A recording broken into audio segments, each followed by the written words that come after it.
KD officer association के chief organiser और CBI unit के chief organiser Imran Hussain media से बात करते हुए कहा कि सूबाई वजीर बल्दियात सईद गनी हमारे चार्टर्ड ऑफ डिमांड मंजूर करने में टाल मटोल से काम कर रहे हैं, जबकि हमारे मजदूर साथियों से मिलना पसंद नहीं करते। हमारे सीबीआई के साथी अब मजबूर होकर अदालत का दरवाजा खटखटाने जा रहे हैं। पीपल्स पार्टी का नारा है रोटी कपड़ा और मकान, ना जाने क्यों मेहनत कशों से उनका जीने का हक छीन रही है।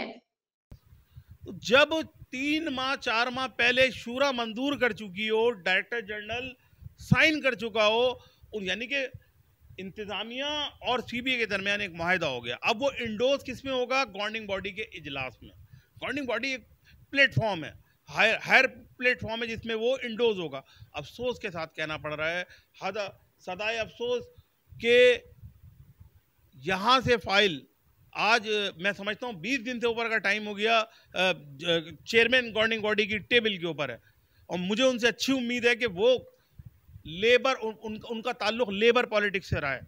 और केडीए में जो एक मखसूस तबका है, जो एक ज़बान बोलने वाले लोग हैं जिनकी अक्सरियत है, उनमें ये बात बिल्कुल सही है कि एक एहसास महरूमी जन्म ले रहा है कि आप उसको अगर नज़रअंदाज करेंगे, वो 122 मुतालबात केडीए मुलाजमीन के अगर वो मंजूर होते हैं, उनसे एकोमोडेट, उससे फैसिलिटेट केडीए मुलाजिम होगा।